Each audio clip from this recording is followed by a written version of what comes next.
I would say the number one advice for anyone if they're thinking about doing this, and even if they aren't, the number one thing that I think everyone should do is keep track of expenses. You can completely automate that through a service like Mint or Personal Capital, where you punch in your credit card information and then they track it and they'll categorize it. But I prefer to do it a little bit more manual way. So what I've created is a spreadsheet, and I can give you a link to this, with a Google form that creates a survey. So every time I buy something, I pull out my phone, punch in my expense, it puts it in a spreadsheet, and then I can create pivot tables, which are tables that show exactly where the category where every dollar is going. So I would say do that because it might surprise you. The thing that surprised me about last year is we spent like $6,000 on restaurants. And I'm always making fun of people going out to eat, but then shit, we spent $6,000. I have no right to be making fun of anyone. And we eat at home pretty much all the time. But anyway, do that because the results might surprise you. And like I said, it's a good exercise for anyone because you just might not realize what you're spending money on. And then after that, the number two thing would be really learn how to invest. It's not that difficult. People want to make you think it's difficult because they're trying to sell some product or their financial advisement services, but investing is not that difficult. And it's learning about 401ks, learning about index funds, Roth IRAs, maximizing your tax efficiency and stuff like that. So keep track of your spending. And then once you do that, learn what to do with the excess money that you have. And shit, if you're young and like starting out, if anyone's listening to this who's in their 20s, like don't wait. The time to do it is now. I will say you asked about a switch flipping in my head. When I was in college, my girlfriend dragged me to this financial seminar thing, and I didn't want to go at all. She was a business major. I was biology and chemistry. And I get to this room, and I'll never forget it. The first thing I noticed was that everyone was like over 60, and we're here, and we're like 20. So at one point, the guy starts talking about compound interest, and I'm sitting in the back row eating this cookie, and this guy locks eyes with me. I'm like, oh my God, like, what's he going to say? He's like, your advantage is your youth. If you have any excess money, like start saving it now because compound interest will make you rich.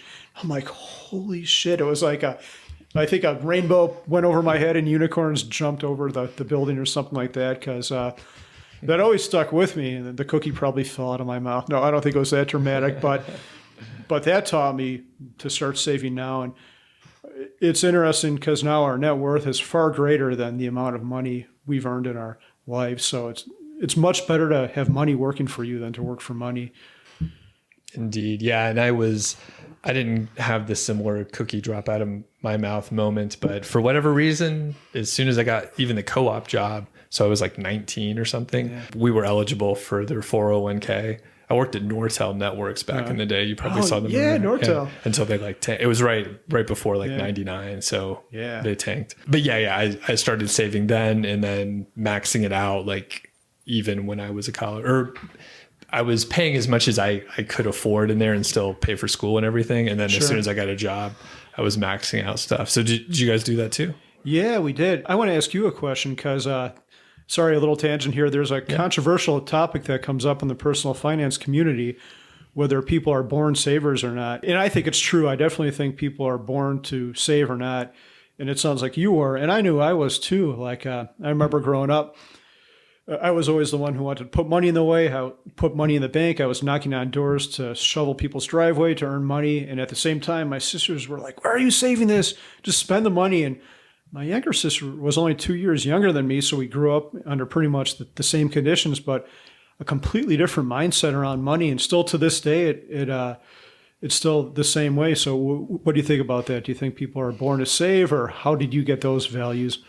I don't necessarily think people are born to save, and I think they can change what they're doing. Yes. Because I've had some phases where I had like some credit card debt right when I got out of school with my first job and bought a house. Another story that was a terrible purchase in 2005, which you know what happened after that. Yeah, we know what happened then.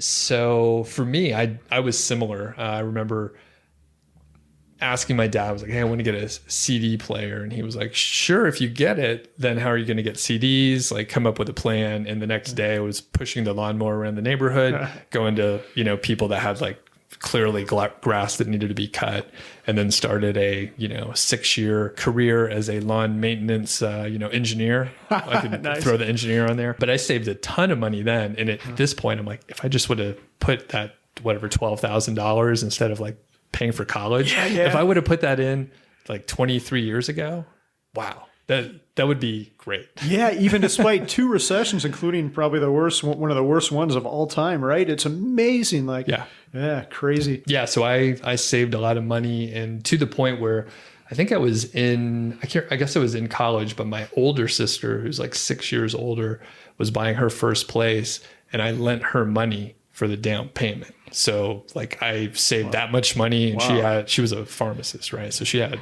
some decent cash, right? And then, like I said, at some point I was around a bunch of other people who were running credit card debt, buying homes. And I was like, oh, this is like the normal activity. We're going out drinking, having a good time and whatever. And then my wife is much more of a saver. So once we started dating, she kind of reeled me back in. She was like, what are you doing, man? You're crazy. Like, why do you have a payment on this? So